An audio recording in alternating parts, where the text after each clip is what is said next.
Hi everybody and welcome back. Today's guest is Dr. Sarah Myhill. Dr. Myhill is one of my personal health heroes and has been ever since I first started on my own journey to better health 12 years ago. Dr. Myhill is both a classically trained doctor working for 20 years in the NHS and then training as a naturopathic physician, which means that she has the training and experience to understand how the body functions on an organ by organ level, the NHS model, prescribing medicines for symptoms, as well as seeing how all aspects of the body and mind work together to flow and thrive in harmony. For 17 years, Dr. Myhill was the Honorary Secretary for Ecological Medicine. She runs a busy clinic in Wales and has written many books, co-authored medical papers, and has somehow also found the time to create the most amazing and extensive website packed full of articles and information based on her own treatments of patients, covering gut health, chronic fatigue syndrome, thyroid, mitochondria, and much more. It's written in a straightforward way and it's jargon-free, which is probably why it's been visited more than 22 million times. And if you've not spent at least an afternoon on there, I can highly recommend it, and you'll always come away knowing far more than you did beforehand. Dr. Myhill lives on a small holding and is as self-sufficient as anybody can be. She tends to her animals and her garden full of plants and vegetables and is just inspirational. Dr. Myhill, or Dr. Sarah, I'm going to call you Dr. Sarah if that's okay.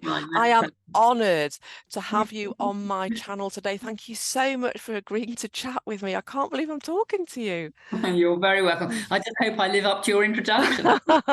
Oh, you will, I'm sure. No, I know it.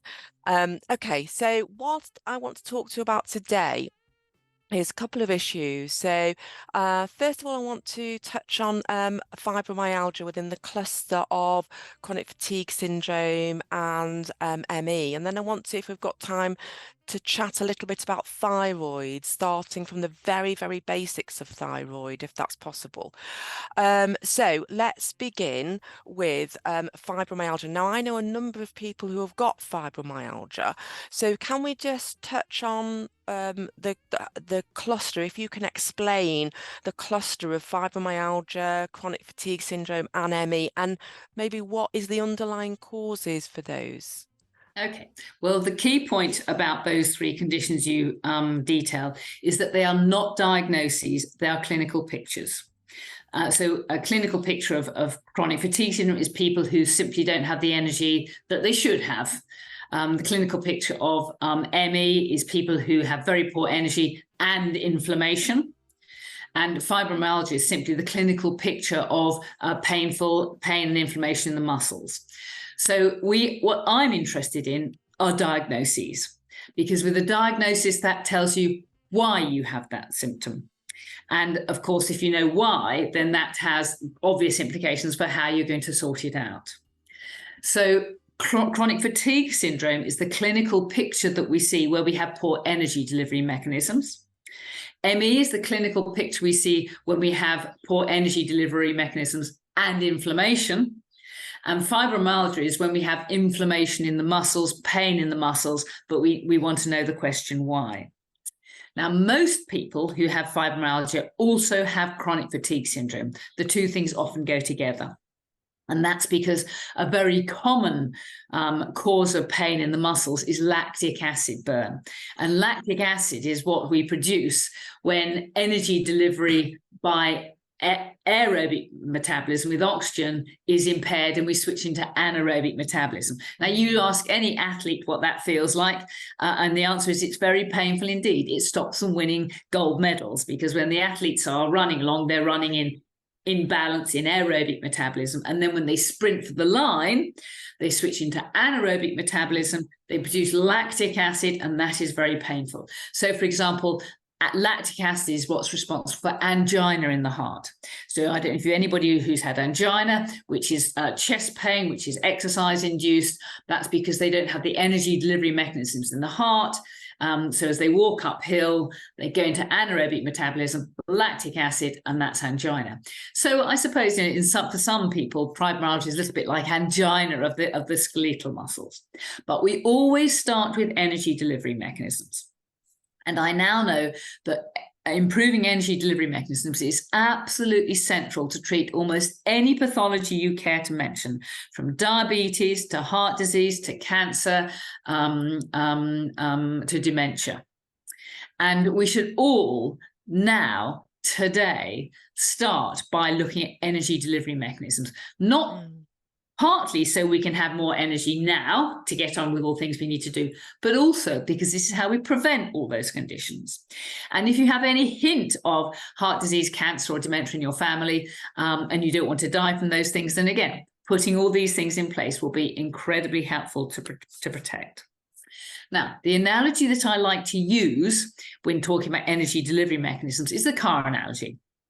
And for your car to work, you've got to have the right fuel in the tank. And that's all about diet and gut function. I mean, I have an old diesel car out there that I trot around in. If I put petrol in the tank, it doesn't go. It doesn't work. It's got to have the right fuel in the tank to function. So that is vital, and probably the single and most difficult thing that I ask people to do. So if we spent the rest of the day just talking about diet and gut function, we would get a long way. Then we have to think about oxygen. Obviously, we all know if you've not got oxygen, then your car's not going to work. So plug off the air supply, clamp off the air supply, and the engine's going to chug to a halt very quickly. Same with humans. And then we have my special area interest, and that's all about mitochondria. And mitochondria are the engines of our car. And mitochondria, every single living cell in nature, bar a very small phyla, every single living cell in nature has mitochondria. So the grass, I'm looking at sheep, I'm looking at trees, I'm looking at my horses, they all have mitochondria, and that's what powers them. And what those so every cell in the body has mitochondria, well, except with a few rare exceptions, but every living cell has mitochondria, and they take fuel from the bloodstream, they take oxygen from the bloodstream, they burn it to generate energy. And with that energy, we can do anything. We can conduct a nerve, we can contract a muscle, we can make a hormone, we can synthesize proteins, we can digest food, all the jobs that have to be done in the body in order to create energy. And having created that energy, we then have to control the flow of it. And we do that with the thyroid accelerator pedal, and the underactive thyroid is very common, and the adrenal gearbox. That allows us to gear up in response to demand. So, usually we should live life in a fairly relaxed state. Many of us don't. Many of us live our lives in a state of chronic stress, but we should live life in a fairly relaxed state, and then we can gear up in response to demand. So the obvious example is if I was a primitive woman trotting through my African jungle and a saber-toothed tiger leapt out at me, then I would have to run the fastest I'd ever run in my life, otherwise I'll become breakfast. And that means we need a huge output of all the stress hormones, adrenaline, cortisol, DHEA, to allow us to perform. And then we gear back down once that stress has gone. So the thyroid and the accelerator pedal and the adrenal gearbox allow us to access our energy reserves in a very efficient way. The point here being is that we have a certain bucket of energy to spend in a day. And let's say it's that big. Now, if we spend more energy than is available to us, then we will die. We will die because you won't have the energy for the heart to work, for the brain to work, for the body to work, and so on. So we can never overspend that energy. So we have to spend it very efficiently. And the adrenal and the thyroid glands allow us to very efficiently match energy demands to energy delivery. And if we don't match that very carefully, then we waste energy. And if we waste energy, then that is very poor survival value. So I always start with energy delivery mechanisms. And then, and that's, say, is the clinical picture of the chronic fatigue syndrome patients. And then we have the patients who have ME. And ME is a slightly different clinical picture because, yes, we often have poor energy, but we also have inflammation. Now, that inflammation can be local inflammation, or it can be more generalized inflammation. And local inflammation occurs when the immune system is busy in one area. So if it's busy and active in the brain, we could have headaches or migraine. If it's busy or active in the gut, we might have irritable bowel syndrome or inflammatory bowel disease. If it's busy or active in the lungs, we might have asthma or chronic obstructive airways disease. In the skin, eczema with urticaria, whatever. Or we might have more generalized inflammation, which presents with malaise. We feel ill. People say it's like I've got chronic flu that I can't get out of. And with that comes a foggy brain, which is also part of energy delivery mechanisms, fever, maybe enlarged lymph nodes, but just feeling flu-like. And fibromyalgia goes with that too. So if we have general inflammation in our connective tissue, in our bones, it's arthritis, in our muscles, it's fibromyalgia, in our tendons, it's tendonitis or connective tissue disease. So we have to think about the causes of the inflammation, what's driving that, and what we can do to switch it off. So I say fibromyalgia has a foot in each camp. It has a foot in the poor energy delivery camp, and it has a foot in the inflammation camp. And we have to look for those causes of inflammation. Okay, brilliant. Thank you. Thank you for that. So we were talking earlier on, and I happened to mention about MRI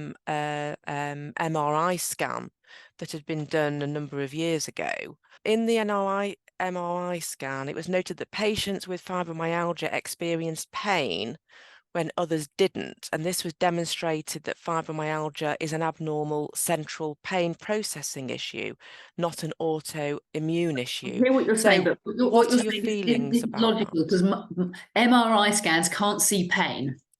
Right. So they can see macro pathology. So if you've got somebody who's got a slipped disc, or they've got a fractured bone, or they've got macro pathology, then MRIs are fantastically useful, and you will see that. Right. But most of my patients I see with fatigue syndromes, ME, fibromyalgia, they have all these scans done, and they're often reported as normal, because we're talking about micropathology here. We're talking about problems within cells. We're talking about the immune system misbehaving, energy delivery mechanisms not working, either biochemistry being wrong. So I'm not aware of an MRI scan or study that's been done that proves fibromyalgia exists. We know fibromyalgia exists. It's a very common clinical picture. And when we put in place the interventions to relieve that fibromyalgia, the patient gets better. Right. So the point here is that all diagnosis starts with hypothesis. We hypothesize that the cause of the fibromyalgia may be this, that, and the other. Yes. We then put in place the treatments to address that. And hopefully the patient recovers. At that point, we can say, oh, now we know what the diagnosis is. For that patient, it was allergy. For that patient, it was allergy to microbes of the fermenting gut. For that patient, it was poor energy delivery mechanisms. For that patient, it was magnesium deficiency or whatever. Yes. So we have to start with, a clinical picture. We then hypothesize the mechanisms. Right. We then put that into place and get the diagnosis retrospectively. Okay. And do you think it matters if a patient comes to you having been told you've got chronic fatigue syndrome, and then you suspect it might be fibromyalgia or ME? So you would go through the usual routine of diet, which we are going to get into. Do you think that makes any difference as to what the patient, if it's chronic fatigue syndrome or it's ME or it's fibromyalgia? It doesn't matter what the clinical picture is. Right. The workup to treating it is exactly the same. Right. And another great bonus to following this logical workup with diet, gut function, oxygen, mitochondria, and so on, is that this is also the starting point to prevent and treat all other diseases: cancer, dementia, heart disease. And we know we're all going to die. And my job is to allow us to live life to its full potential for as long as is possible. Yes. And that is the key to it. And okay, now I've never had a 17-year-old come to me and say, oh, I don't want to get dementia. Of course, it doesn't cross their minds. No. But you and I, as we age, then suddenly, it becomes rather important. We want to keep our brains. It's awfully important. Yes, I don't want cancer. I don't, and so on. So yes, so whatever the clinical picture is, doesn't matter if it's ME, fibromyalgia, chronic fatigue, it doesn't matter, because the way we treat it is exactly the same. And that's why naturopathic medicine is such a joy, because it's so logical. It's complete. Everybody can do it. You don't have to come and see, expensive therapists in South America and have stem cell therapy. We can all do this, and we can all start today. Okay. And the interventions I'm describing are well proven. We know they work. There are literally hundreds of years of clinical experience and hundreds of papers showing that these are effective. And as I say, my job is to give people, as I call it, the rules of the game. Yes. And the tools of the trade, so they can do it themselves, because there simply are not enough naturopathic doctors to go round. So this is why I like doing these sort of interviews, because my job is as a teacher. And guess what? The word doctor, docere, comes from the Latin. It means to teach. So my job is to teach you guys to become your own doctors, to work out for yourself what the mechanisms are, and put in place the necessary interventions. Because guess what? There's going to be nobody better motivated to do this than the poor devil who's got these hideous symptoms. Exactly. And yes, everybody loves to have their hand held and to be guided, but I can't do that for the whole world. So that's why I've got the website out there. That's why I've got the books out there. That's why I've set up support groups, Facebook groups, so people can ask questions and help, and so on and so forth. Yes. But one of the NHS is the most fantastic institution. In theory, help for health should be free at the point of contact, and I'm a huge fan of that. Yes. But the problem with the NHS is it's now taken on responsibility and said, patients, you don't need to do anything, take these pills and we'll get rid of those symptoms. And we now know that doesn't work, because taking pills is symptom suppression, and we have symptoms for a very good reason. They protect us from ourselves. Yes. So almost the NHS has gone too far. I mean, the NHS for surgery, for acute medicine, is second to none. If I had a fractured hip or I had a problem, I want to go to the NHS. But if I have a more chronic condition, then I don't want to see a doctor who will just prescribe symptom-suppressing medication. Oh, of course. I don't want a doctor who's going to give me statins, who's going to give me anti-inflammatories, who's going to give me painkillers, because that is not asking the question. That is not looking for root causes. So for that part of health, we need naturopathic doctors. And these chronic conditions that you're talking about, they do seem to be chronic conditions of the modern world, don't they? So is what you're saying that the food we're eating in the modern world, is it that is causing the problems that people are having? Absolutely. In fact, it's really, we shouldn't be calling it food at all, because it's not food. No. It's processed rubbish. And we now read that 70% of people get most of their calories from processed food. So, primitive, woman and primitive man did not get dementia, heart disease, and cancer. If you go and look at primitive tribes still consuming their original foods, they do not get heart disease and cancer. So what we want to do is we want to get the best of both worlds. I don't want to be running around in a freezing cold with a rabbit skin loincloth on, risking murder from my neighbours. I want all the joys of the modern world. I want to live in a nice warm house with a assured food supply. So I want the good things of modern life, and I want the security and the comforts. And I want the good things of primitive life. And the good things of primitive life was a primitive diet. And so this is why the starting point is the paleo-ketogenic diet. Paleo, because it avoids the major foods, the dairy products and the grains, which are not evolutionarily correct foods and drive much pathology. And ketogenic, because it's low in carbohydrates. It's not zero carbs, it's low carbs. In order that we can fuel our body with ketones, which is the preferred fuel of mitochondria. And we know this diet is incredibly effective. Just to give you an example, Dale Bredesen, consultant neurologist, California, he reverses dementia with the ketogenic diet. Wow. Now, if that had been a drug that had done that, it would be headline news all over the It would world, be. day in, day out. Mm. The business section, the major section, all the magazines would be full of it. But it isn't. And who Mm. controls the press? Big business. So Mm. big business only puts out the information that it wants people to hear, because big business makes lots of money from drugs. From big pharma, makes money by selling drugs. Big farmers is the only responsibility of big farmers is to its shareholders. And of course, big pharma's mantra is a patient cured is a customer lost. Lost. So Yes. Yeah. the world doesn't want healthy people. It wants lots of sick No, people, it does. because Yeah. that makes lots of money, and they die young, so you don't have to pay them a pension. So Mm. the governments win, keeps the pension costs down, and big business wins because they make money out of drugs. A good friend of mine, Patrick Holford, who you may have heard of, runs the Institute of Optimal Nutrition. He's a great guy. He says people die from two conditions. They die from addiction and ignorance. They are the two big things. Now, we all know the obvious addictions. We know about the addictions of smoking and alcohol and opiates, fentanyl, all those sort of drugs. We know those kill people. But what people forget is that the worst and the most pernicious addiction of all is sugar, refined carbohydrates, and processed foods. And yet, if you speak to a lot of mainstream doctors, they will tell you that they don't recognise sugar as being something that you can become addicted to.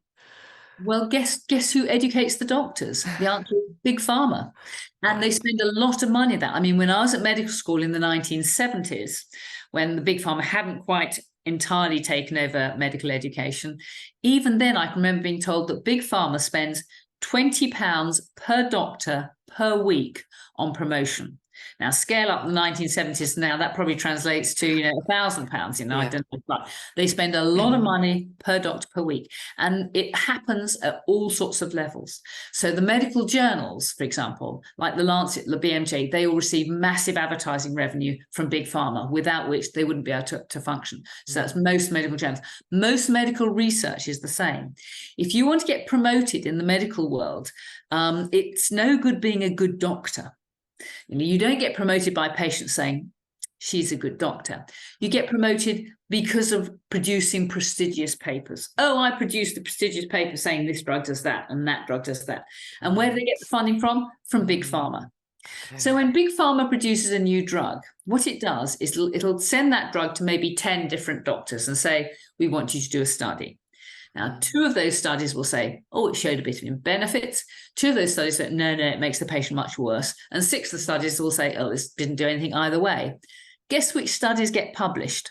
Yeah. The studies that show benefit. Yeah, one gets published in the BMJ, one gets published in the Lancet, and then the drug reps go around and all tell the doctors, oh, look at this fantastic new drug.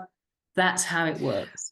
And so this is why then when we have chronic conditions, and there is just an explosion of chronic conditions today, that it's only ever the symptoms of those chronic conditions that are treated, not the underlying causes. Not, as you say, no one's treating, well, other than you and a few other naturopathic doctors are treating the why, the actual underlying causes. So people just seem to be on this never-ending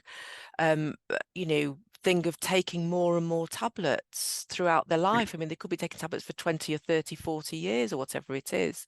Correct. For this thing, for this chronic conditions, which in fact could be dealt with, could be healed by eating. Now, you mentioned paleo ketogenic diet. So can you go into what that is and how it changes the gut flora? Of course. Well, the paleo-ketogenic diet, as I say, essentially paleo, we're cutting out the grains and the dairy products because they drive much pathology from means of allergy, autoimmunity, lectins, growth promotion, wrong proportion of calcium, magnesium, and so on. I mean, yes, dairy products are great foods, but they are for young mammals. So we breastfeed our children, and all mammals, of course, get a kickstart in life by receiving milk from mother. And if they don't get that kickstart in life, then they grow slowly and they're more likely to be eaten by predators. So the point here is that all dairy products contain growth promoters. And that's the protein part of dairy product that does that. And if you want to avoid cancer, then we shouldn't be consuming growth promoters. So you might be aware of Jane Plant's book, Your Life in Your Hands. And she herself had breast cancer. And by the time she had breast cancer the size of an orange, she'd had all the surgery. She couldn't have any more surgery, all the radiotherapy, all the chemotherapy, was given a couple of months to live. She then read that in China, and at that time, there were no dairy products in China, because they're all lactose intolerant. So there's no dairy cuisine in China. There was no breast cancer. So she just cut out her dairy products, and she watched that tumor shrink away and disappear, and she survived many years thereafter. We shouldn't be avoiding dairy products because they drive cancer. They are a major risk factor for osteoporosis. They're a risk factor for heart disease, and so on. Gluten grains, again, gluten is quite toxic. It's a lectin, and many people simply don't tolerate gluten. It's a major allergen. So that's the starting point. No gluten grains, no dairy. And then the second point is the diet needs to be low in carbohydrates. Now, obviously, we need some carbohydrates in our diet, but we need to get our carbohydrates from foods, not from processed junk. So, as you mentioned earlier, I'm very lucky. I'm a keen gardener. So what do I eat in the garden at the moment? I've got Swiss chard. I've got some sprouts. I've got wrens of broad beans. I've got potatoes. So, those are the foods that I consume. And again, I have my own animals. So I have lots of eggs. I have my own pigs. So I try to eat the best meat and the best eggs that I can source. And that diet is very low in carbohydrates, and the joy of that is I don't get hungry. So that leads on to another useful bit of diet, which is intermittent fasting. Again, if we can consume all our foods within a 6-hour window of time, then that's to our great benefit. A dear friend of mine, Dr. Ahmad Malik, who does a wonderful podcast, he just eats once a day. And by dint of doing that, he completely reverses type 2 diabetes, as does the rest of his family. So it's eating foods that come out of the ground and that are in season. Again, you asked me to touch upon the microbiome. Yes. Now, we don't know much about the microbiome, but what we do know is that the more diverse it is, the healthier we are. The greater the number of different species there are in the microbiome, and the microbiome, of course, is the last about 5 foot of gut. So you've got about 20, 25, 30 foot of gut, depending how big you are. And the upping up, the first 20 odd feet should be sterile for the business of digesting meat and fat and absorbing some carbohydrate. But the last 5 foot of gut, the large bowel, is where the microbiome is. And the more diverse the microbiome, the healthier we are. And you can achieve diversity by eating a diverse diet. And we should aim to be consuming at least 30 different foods every week. And you don't need a lot of food. You don't need a big plateful of. You just need a handful of this, a handful of that, a handful of the other. So salads, which have got lots of pulses in them, green leaves, seeds, nuts with French dressing and lots of olive oil and vinegar are going to be a great way to diversify, to get as much get a diverse microbiome. And of course, that's exactly what primitive woman would have done. She'd have been, trotting through the jungle, having a bit of this and having a bit of that, and it would be seasonal. So she wouldn't be eating the same thing throughout the year. It would be seasonal. Now, this explains another thing that people always come back at me with. They say, oh, well, of course, when we dug primitive woman out of the bog, we found she's got apple pips and she was eating fruit, and she was eating nuts, and she was eating seeds. And the answer is, yes, of course she was, but only in the autumn. Because that's when we had a windfall. That's where we've had effectively, free food. And with that autumn windfall, that would have been a high carbohydrate crop. Root vegetables, pulses, nuts, seeds, grains, these are all high carbohydrate foods. And this is why we have carbohydrate addiction, because when we start eating those foods, it switches on the carbohydrate addiction gene, and we go on eating and eating and eating, and we get fat. Now, for a primitive woman to get fat in the autumn is huge survival value, because she's going to be better insulated, because fat is a great insulating layer. And she's going to be walking around with her own personal pantry that can't be nicked by squirrels or other animals trying to move in. That's the problem with squirrels, saving nuts, because other animals go and steal them. Whereas if we're carrying our own fat around, nobody can steal that. And of course, it's survival value for the winter, because in the winter, food is going to be short. And primitive woman and primitive man would have gone into semi-hibernation. They'd have slept much longer hours. They'd have curled up, and their metabolic rate slowed down. They would have had the occasional bonanza when they'd have gone out hunting and maybe killed a deer or whatever. But winter would have been a time of relative starvation. And when we are fueling our body with fat, we are in ketosis. And ketosis reverses pathology. It's markedly anti-inflammatory. As we discussed, fibromyalgia and ME are inflammatory conditions. Right. And the most pro-inflammatory thing you can do with your body is feed it sugar. And the most anti-inflammatory thing you can do is to get into ketosis. And anybody can do it. Everybody can do it. You mentioned we want to talk about the thyroid, and that some people who have underactive thyroid struggle getting into ketosis. But that is the key. And what I love people to do is to measure.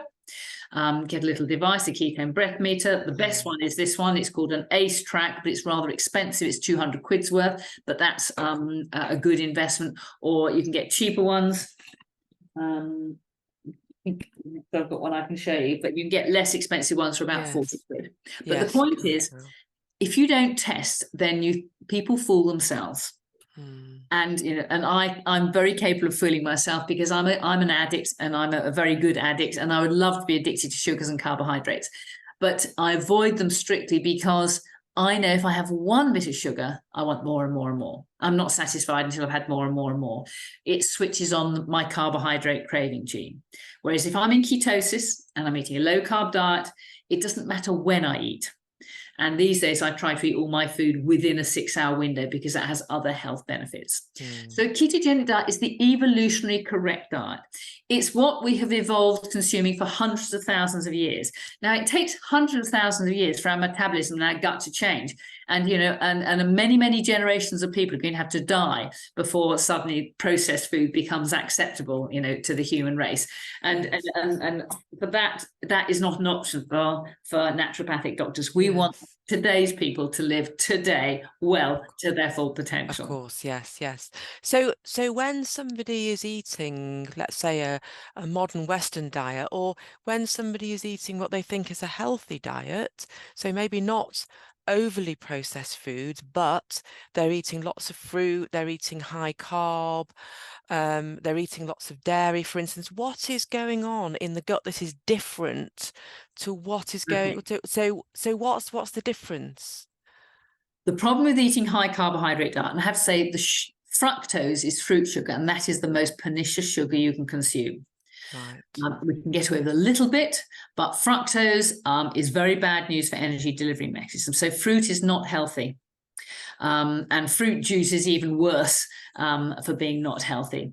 But the reason for this is, as I touched upon earlier, the upper gut should be a near sterile gut. For the business of digesting. This is the bit of the gut that comes straight from the stomach. Well, it is the stomach. So right. upper part of the gut, from the mouth, esophagus, stomach, duodenum, jejunum, small intestine, the first 20 odd feet of intestine should be near sterile. Right. It's only the last 5 foot where the microbiome is in the large bowel where we have fermentation taking place. Now, if you eat a high sugar, high carbohydrate diet, you overwhelm the ability of the upper gut to sterilize it. And the major mechanism for sterilizing the upper gut is acid. We should have a nice acid bath of the stomach in order to kill all these microbes that we eat, that we inhale, cough up, and swallow into the stomach. So the stomach, being very acid, is a major line of defense against infection. Now, if we have too many sugars and carbohydrates, we overwhelm the ability of the stomach to become acid, and the microbes move in and start to ferment. Now, that can happen very quickly. So if I settle down to eat, a pound of grapes, for example, or half a pound of grapes, then I'm eating sugar because grapes are full of sugar. And of course, the surface of fruits are covered with yeast. I'm eating yeast as well. And the yeast on the grapes will start to ferment the sugar, and I will ferment to produce alcohol. It's called the auto-brewery syndrome. It's well recognized. But if people are eating sweet things all the time, and so often people do, they go through the day with toast for breakfast, which of course is very rapidly broken down into sugar. Marmalade, fruit juice, crumpets, breakfast cereals, and then they have, a biscuit and a sweet drink midday and mid-morning, and then lunchtime they have a bag of crisps and bread. People think, oh, that's a healthy diet. It isn't, because you turn your upper gut into a state of constant fermentation. Now, if the upper gut is fermenting, that has lots of very, very bad effects. Now, the first thing, of course, is it ferments to produce toxins.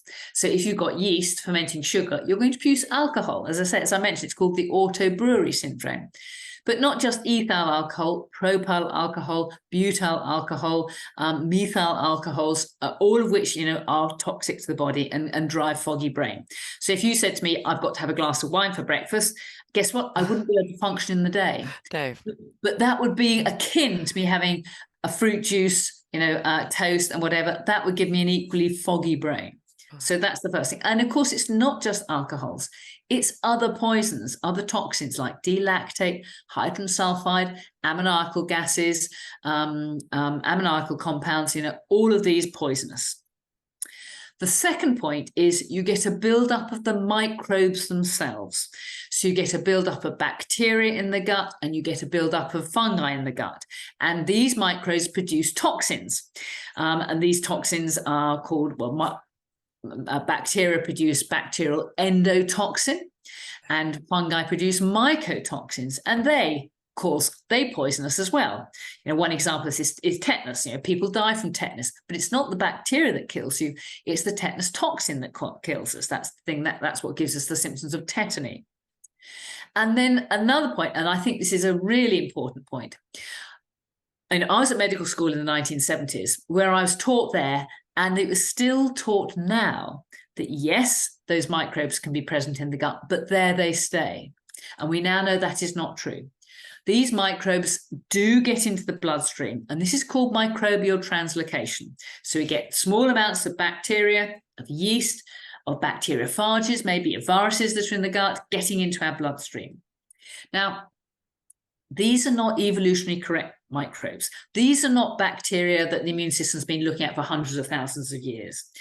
These are modern microbes digesting modern foods. And so the immune system sees them and thinks, oh, septicemia, we're getting infected. So wherever those microbes end up, because of course they get into the bloodstream, they circulate, wherever they end up, they can drive inflammation. And those microbes getting stuck in the muscles, I believe, it was one of the major drivers for fibromyalgia. We know those microbes getting stuck in the joints drive arthritis, like rheumatoid arthritis, ankylosing spondylitis, Reiter syndrome, all these inflammatory arthritides, and probably osteoarthritis as well to a certain extent. If they get stuck in the lining of the gut, they drive inflammatory bowel disease. If they get stuck in the lungs, they drive asthma. If they get stuck in the skin, urticaria, eczema, and possibly acne. In the brain, fascinating work by a Japanese researcher has demonstrated if you've got microbes fermenting in the gut, you've got these microbes fermenting in the brain. And that may be the basis of psychosis, because these microbes ferment neurotransmitters in the brain, like adrenaline and noradrenaline, into LSD and amphetamine-like substances. And of course, we know anybody who takes LSD and amphetamine can develop psychosis. And put this into practice, give people who have psychosis, schizophrenia, bipolar manic depression, put them on a ketogenic diet. And this has been done by psychiatrists in the past, like Abram Hoffer, like Carl Pfeiffer, and is being done today by consultant psychiatrists like Rachel Brown, who's working up in Edinburgh, and you can cure psychosis. Now, no psychiatrist talks about curing psychosis. They just talk about managing it with drugs. Mm. But we can cure, we can reverse, and that's what I'm interested in. It's not easy. It's a hard path to tread. And the reason it's a hard path to tread is because anybody who suffers psychosis or anxiety or depression are terribly stressed. They're in a state of constant stress. Autism, the same. They're constantly stressed. And these people use addiction to deal with that stress in the short term. So they turn to sugar, and we call it comfort eating, don't we? Yes. They turn to chocolate, they turn to alcohol, they turn to cigarettes, they turn to prescription drugs, because all these addictions in the short term allow them to feel a little bit more comfortable. And I have every sympathy with that. Believe you me, I understand that entirely. But if you can recognize that is short-term gain and long-term pain, and get into ketosis and take the supplements and do all the other things which help you to get into ketosis and stay there, then we can start talking about cures. That's what I'm interested in. Absolutely, yes. So just to kind of summarize that, so essentially what you're saying is that when people eat the wrong types of foods, when those foods go into the upper gut, they're leaking out of the upper gut into parts of the body where they have no business being, and that is what is causing the pain and the muscle pain and the brain fog. And so how is it getting out from, because I thought it was just like one tube and nothing was meant to be getting out. And that's what doctors are all taught. But I mean, you speak to any dentist, and if you have anything going on in the mouth, chewing food, hot foods, dental procedures, you can detect mouth bacteria in the bloodstream minutes later. So they get from the mouth into the bloodstream. And of course, we know that people who've got poor dental health are at greater risk of heart disease. And part of the mechanism is what causes dental disease is sugar, and that drives heart disease. But also their mouth is going to be full of microbes, then get into the bloodstream and cause infections at distal sites, including the heart.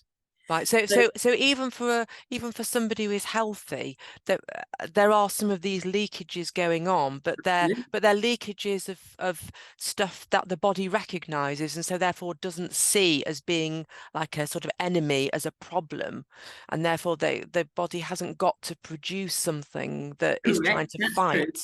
But then we have another complication, which is that the immune system is intelligent. And it can learn very useful things like immunity. So, I had chickenpox, measles, German measles as a child. I developed immune antibodies to that. So my immune system got clever. And that means I'll never have those conditions again, because I've got an immune system that's learned natural immunity and has done the right thing. But the immune system can also make mistakes. The immune system can also learn bad things that are bad news. For example, it can learn to be allergic to foods. And that's a real rotten idea, isn't it? I mean, what I got interested in all this because I had allergies myself as a child. And it was only when my daughter, who I was breastfeeding, and of course I was going to be the perfect mother, wasn't I? But I wasn't, had the most awful colic. Screaming all night and all day. And I can remember my partner then said, "You're the effing doctor, you sort it out." And it was only when I gave up the dairy products, her colic disappeared overnight, as did my asthma, my chronic rhinitis, my snotty nose, dee-da. And that was nowhere to be found in the textbooks, the medical textbooks then, and it's nowhere to be found in the medical textbooks now. But the point is, my immune system had made a mistake. It had I had become allergic to dairy products, and I avoid that, as a result of that. But we have to ask the question, why is the immune system making mistakes? And the immune system is making mistakes because I think the number one reason is probably vaccination. And we know vaccines are very good at switching on allergy and switching on autoimmunity. There are some vaccines which have the potential to do good, but they are greatly overused and abused now. And as a result of that, we're seeing epidemics of allergy and autoimmunity, and these are immune errors. The immune system has learned a bad thing. Let me just briefly explain how vaccines should work. Now, this doesn't apply to the COVID-19 vaccine. That's another method of trying to generate immunity, which actually has failed abysmally and doesn't work. But let's talk about normal vaccines. Now, the idea of normal vaccines is you have a disease that you want that person to be resistant to. And the idea is you inject a little bit of that dead or attenuated virus into the body and to train the immune system. To recognize that as a baddie. But the immune system is intelligent. You know, if you inject it with some dead virus or some attenuated virus, it'll look at that and say, well, that's dead virus. You know, we can ignore that, can't we? And it does. It only takes notice if you put in a wake-up call, and that wake-up call is called an adjuvant. And it's a very toxic substance. Typically, it was mercury in the old days. Now it's aluminium, which is extremely toxic. It can be an antibiotic like neomycin, squalene, a toxic oil. But you have to put in a nasty toxin to wake up the immune system. Now, the problem with waking up the immune system is you can wake it up in a bad way. You can wake it up in a way that switches on allergy, that switches on autoimmunity. And, you know, it's very likely that we know that autism, for example, is associated with autoimmunity. Now, anybody listening to me will say, well, we know that's not true. But what I beg you to do is don't just listen to me talking. Go to the original data. Go to the work of people like Professor Yehuda Schoenfeld, who has clearly demonstrated that autism is switched on by vaccination. You know, watch some of the films, for example, Vaxxed, which is a terrific film that shows how the FDA and the CDC have routinely suppressed the data that demonstrates the clear link between vaccines and autism. So, you know, say look at the science. And I think this is why the main reasons are why we're seeing so much autoimmunity and so much allergy nowadays. It's become almost the norm, and it's because we have these deranged immune systems that aren't reacting appropriately. Yes. So essentially it's being triggered, or it's being mistriggered almost. So it can be mistriggered. It can be mistriggered through things like vaccines and that sort of things, and it can be triggered through these wrong foods, these toxins that are getting out in. Correct. Because if these microbes say get into the bloodstream, then the immune system makes antibodies against them. Right. Now, I knew this in the 1970s when I was a medical student, because the professor of rheumatology at the Middlesex Hospital was a Dr. Alan Ebringer. And his particular interest was ankylosing spondylitis, which is a nasty inflammation of the spine. Now, what he demonstrated is that it's due to allergy to a particular microbe in the gut called Klebsiella. And the idea here is the body makes antibodies against Klebsiella, which then cross-react with self, that then cross-react to the spinal ligaments. And it only happens in people who are of a particular tissue type, HLA-B27 positive. So it's driving a sort of autoimmunity because you're making antibodies against your own spinal cord, your own spinal ligaments, I beg your pardon, and that has been generated by microbes from the gut, the Klebsiella. And guess what? He was treating ankylosing spondylitis in the 1970s with ketogenic diets and getting good results. So we've known about this mechanism for 40, 50 years. And we know, and he also demonstrated that rheumatoid arthritis is a similar process. So we've known about this, and we know about this. So why don't we do it? And the answer is because the doctors are educated by big pharma, who can make lots more money by prescribing symptom-suppressing medication, and diets are difficult. Right. Okay, brilliant. Thank you. So that basically covers the first bit of how to heal, which is through diet. Through changing the diet, through eating a paleo-ketogenic diet. So what if somebody, just going back to that a second, what if somebody just sort of doesn't like dairy at all? So I know that you've sort of suggested like soya, but what if somebody doesn't like soya, just doesn't like dairy?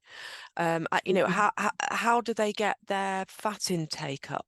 Oh, there's lots of fat you can get. You don't have to eat dairy products, meats, saturated fat, coconut oil. Right. I mean, it's not it's a diet that's rich in fat and fiber, and there are lots of oils that we can use for French dressings, and so on. The key is don't cook with oils because you twist them into trans fats. You just twist into distorted fat. So never cook with unsaturated fats, with unsaturated fats like olive oil, which are monounsaturated, like sunflower oil, sesame oil. All these oils should be consumed cold. Okay, The but sorry, go on. The only fats we should cook with are saturated fats. Saturated like beef lard, pork dripping, chicken fat, coconut oil. I love cooking with coconut oil. Palm oil is a saturated fats. This is what we should cook with. Ghee is saturated as well, isn't Ghee it? is saturated. That's now ghee and butter are the only safe dairy products to consume, because they are pretty much pure fat, and fat is the only safe bit of dairy products. But just be mindful, if you are allergic to dairy, and I am, you can be allergic to butter and ghee, and sadly I am. There's sufficient trace protein in there to give me a snotty nose and wheeze, and also backache these days. So that stops me having dairy products. But yeah, dairy, if you're absolutely sure you're not allergic to dairy, then butter and ghee are fine to consume. Good. And it's so the paleo-ketogenic diet would be keeping protein moderate. So just like a handful size of protein per meal, a palm size. It's not a high protein diet. The protein intake is normal. I've produced a book somewhere which isn't to hand called The Paleo-Ketogenic Diet, the why and the how.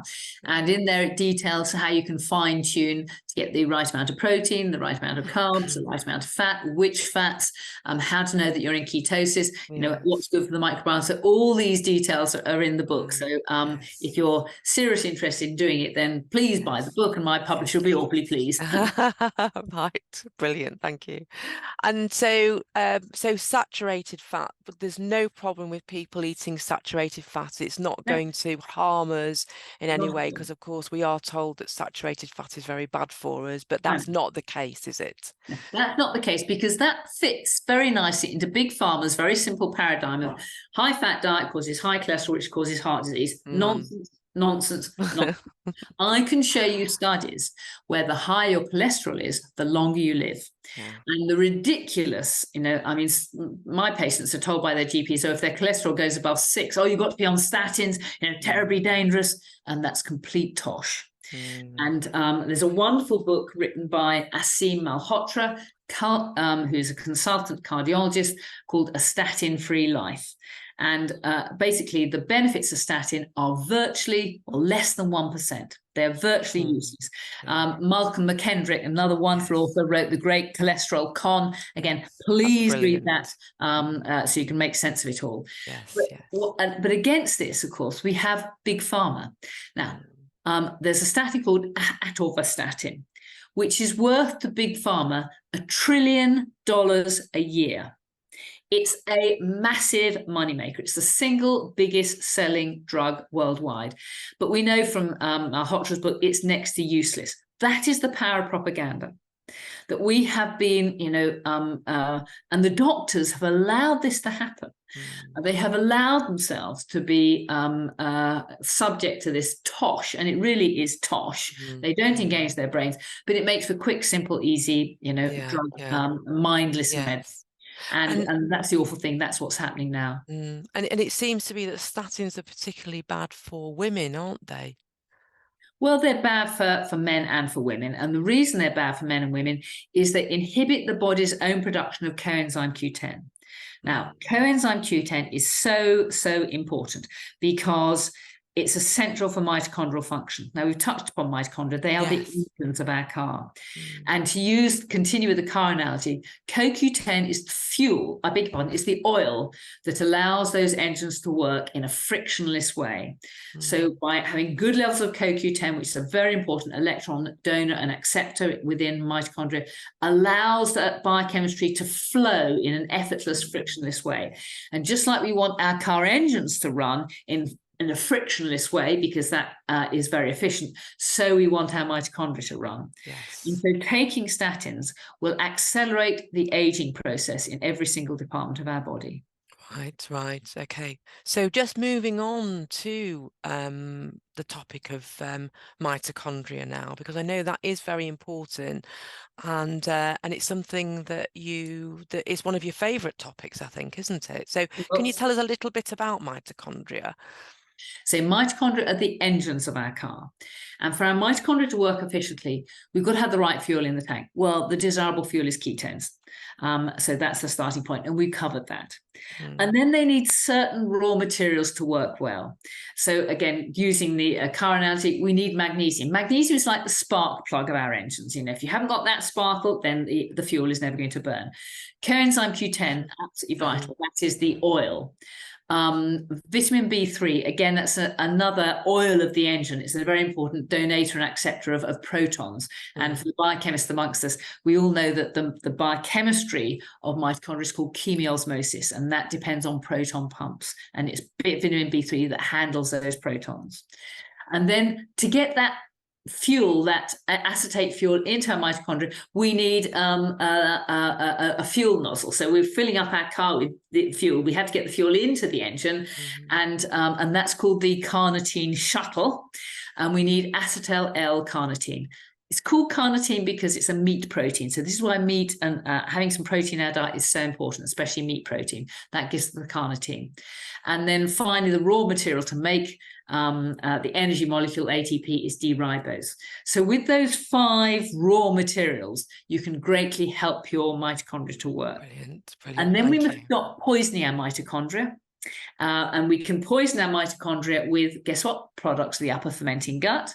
And we've touched upon that. We have to get rid of those with a keto diet. And then we can poison our mitochondria with toxins that are in our environment, with heavy metals, with cosmetics, with suntan lotions, which are absorbed. I mean, we shouldn't put anything on our skin that we're not prepared to swallow. With pesticide residues, if we can eat an organic diet, then that's totally desirable. With cleaning agents that are in the house, air fresheners are terribly poisonous and toxic. Hair dyes, we should be going grey like I am. I know it's a pretty sight, and I don't care if people think I'm old. But hair dyes get into the body and inhibit mitochondria, and we know all this because of studies done at Acumen Laboratory that's demonstrated that is the case. So for our mitochondria to work really well, we've got to give them the right fuel in the tank. We've got to give them raw materials to function, and we've got to give them freedom from toxic stress. And then we need the control mechanisms, which are the thyroid and the accelerator pedal. Yes. So if somebody goes on to a paleo-ketogenic diet and maybe takes some supplements of coenzyme Q10, do you think that would be? All the regimes are on my website, because there's one bit that we've skipped with the upper fermenting gut, which is iodine and vitamin C. Oh, yes. The principles of treating the upper fermenting gut is to stop feeding them with carbohydrates, so keto-based diet, and secondly, kill them. And vitamin C and iodine are 2 of my favorite multitasking tools because they're cheap, anybody can access them, and they do so many other good things as well. So I like people to take 5 grams of vitamin C, that's 5,000 milligrams, and I like them to take Lugol's iodine, 15%, 3 drops daily. That provides anything 30 to 40 or 50 milligrams of iodine. Okay, and both of those are perfectly safe to take at those levels. Correct. And the key is, when you're starting any new intervention, never start with the high doses. Start low and build up slowly. Some people will not be tolerant for various reasons, and it'll be obvious when that's the case. But the point here is that iodine and vitamin C contact kill all microbes. Okay. So they help us to clean up the upper fermenting gut. But one is an oxidizing agent, the other is a reducing agent. And what that means is you have to take them away from each other. Otherwise, they knock each other out. So either you take vitamin C in the day and iodine last thing at night, or you take iodine first in the morning and vitamin C later on in the day. But separate them by about 6 hours. And large amounts of vitamin C can cause people to have like very loose stools. Is that a problem? That's when you take too much vitamin C. Right. If you get the Okay. dose of vitamin C right, you should have no gut symptoms whatsoever. You should feel Okay. absolutely fine and not know you've taken it. Right. So that's one of the reasons to start low and build up And slow. build up and build up. You Okay. can be allergic to vitamin C. It's unusual. And the more in ketosis you get, the less vitamin C you need. Right. So when I started on this journey, I had to take 35 grams of vitamin C before I got to bowel tolerance. Now I've been in ketosis for some decades now. Yes. 3, 4, 5 grams is plenty. If I take more than that, I start to get foul smelling wind and diarrhea. So then I reduce the dose accordingly. Right. Fine. Brilliant. Thank you so much. I mean, I know that you are tight on time, but can I ask you, will you come back to talk about thyroid with me, Yes, please? I'm trying to. That is wonderful. Thank you. I can't thank you enough for today. It's just been wonderful. I have so enjoyed it. It's answered so many questions that I had, and I'm sure that so many other people have as well around, fibro and the underlying causes and what we can do about it, because as you say, it's so prevalent, it's such a chronic condition, isn't it? So thank you so much, and we will organize to get you back onto the channel. My Thanks pleasure. so much, Dr. Sarah. See you again.